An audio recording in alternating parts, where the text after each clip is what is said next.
We're chatting now with bassist, backup singer, all around fantastic guy with the band Little Texas. It's Duane Propes. And Duane, first off, thanks for taking some time to chat with us here. You've got the big show coming up at the Harvester Performance Center in Rocky Mount. It's this Thursday, May 30th, and this is part of a pretty big tour for you guys, right? I think you're in Virginia some, and South Carolina, and Tennessee, and then you're headed out to the Midwest and all over the country this year. Hell, we've hit all over the place.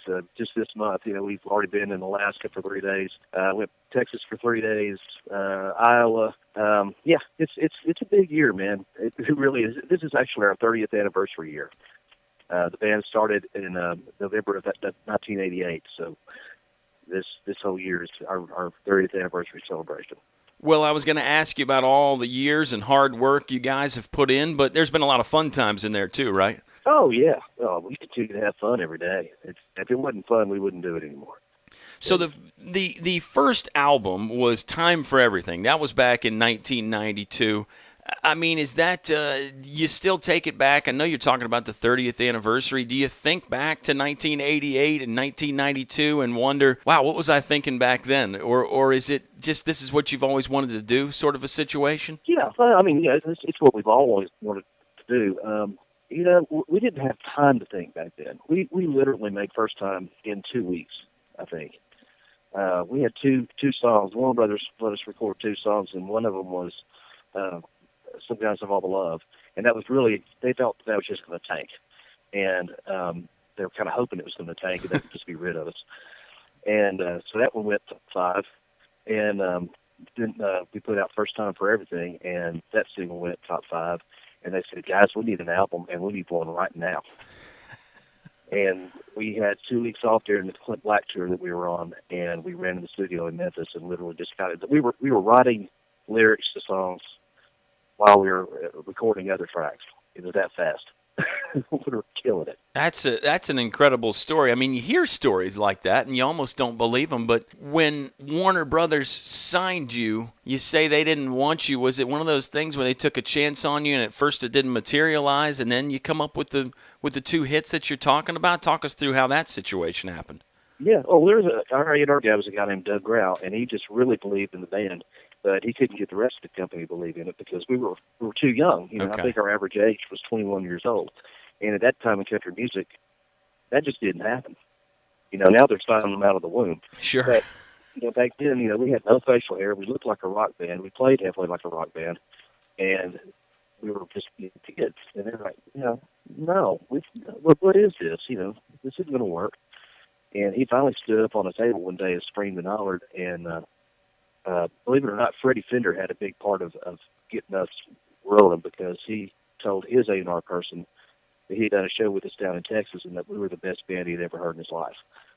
So with that encouragement from Freddie, they said, well, okay, if Freddie Fender likes it, then that must be all right. High praise from a real country music legend there, Mr. Freddie Fender. Yeah, tip your cap to him.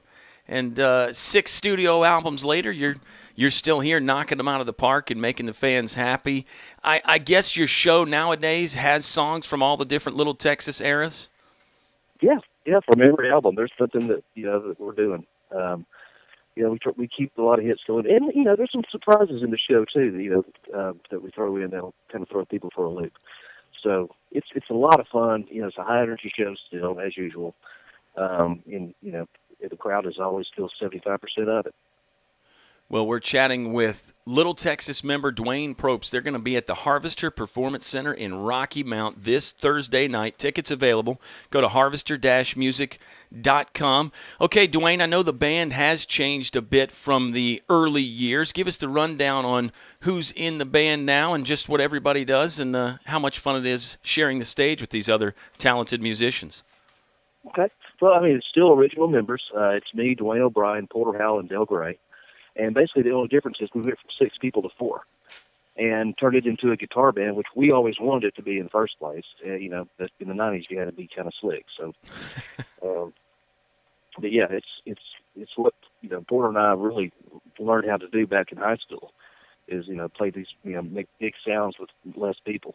So, it's just more fun, I think. And we try to keep our touring schedule to weekends, and we're not gone for 3 months at a time. So that keeps it fun. But yeah, it's still the core group, and the guys that have written everything and sang everything in the studio, and we'll just get out there and do it. It sounds like it used to, but just a little bit more heavy. Great stuff. Hey, that works for me. The most recent album was in 2015, Young for a Long Time. I guess It's been a few years now. Any plans to get back in the studio and do something new? I'm sure you guys are still writing occasionally when the inspiration strikes. I'm actually I'm slated to go in and sing tomorrow morning at 10 o'clock. We're in the middle of a project right now. We've got 16 songs. Some of them are some of the hits that we've just done re-records on, and then there's a whole bunch of new things that we've been working on. And I don't know when it's going to get finished, but when it is, we'll have it on our website, on Facebook, and everybody will know. Excellent, great stuff. And we know what we're going to call it.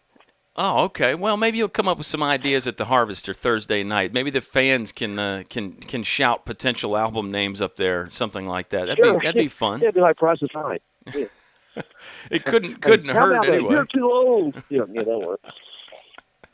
Oh, that's hilarious. Speaking of the fans, I mean, you made the comment about how they're a big part of the show. That's got to be one of the main things that really keeps you going over the years, right? It's not only the fact that you guys are having fun, but when you look out in the audience and you see the fans having fun too.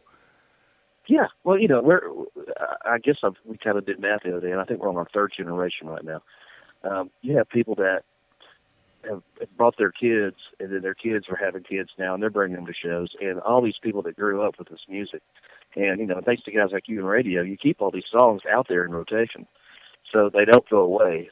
And, every time these young ones get to hear a little Texas song, and they go, wow, that doesn't sound like the stuff that I hear on mainstream radio. This sounds like cool stuff. And they don't talk about a catfish or a tailgate.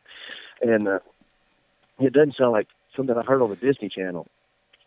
That's what I love, is being able to turn the younger fans into real music lovers.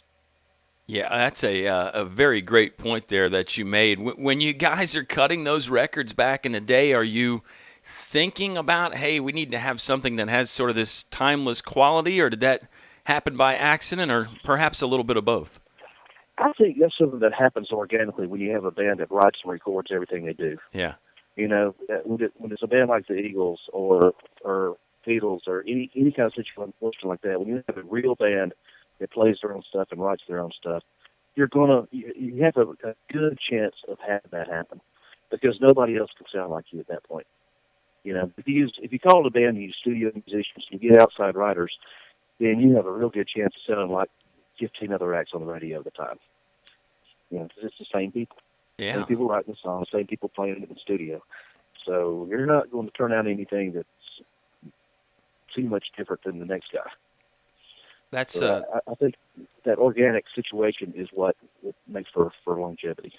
Yeah, that's a very profound statement there, Duane. Have you ever thought of starting your own record company or producing some other people? Have you done some of that stuff? Hell no. No. Too much work? Having a record company these days is a kiss of death. You ought to see all the dead, fleeced white bones up and down Music Road. Well, what about producing somebody then? That's what you ought to do next. Yeah, I've done some projects. Okay. I actually had a Cajun band that I produced that got nominated for a Grammy a few years ago. That was a lot of fun. And, I've just been concentrating on trying to get my daughter through high school. And so that's a full-time job in that's itself. That's really the priority right I now. can believe it. Well, Duane, we'll let you run. You can work on the high school thing and get ready for the show. Thursday night, Little Texas at the Harvester in Rocky Mount. You guys have been through Central Virginia some in your career, and it seems like you always get great audiences. You got to love coming around here, right? Oh, every time. Yeah, we played in the summer, we played in winter, spring, fall. It doesn't matter. It's always a good time. And this will be nice because it's indoors. Yeah, exactly. You can sit in air conditioning this time. It's a great venue, and I know the fans are going to love it, and you guys are going to put on a great show. Duane, thanks for hanging out with us. Folks, buy those tickets. They're moving fast. Harvester-music.com, and we'll see you Thursday night. Appreciate you having me. Okay, Duane.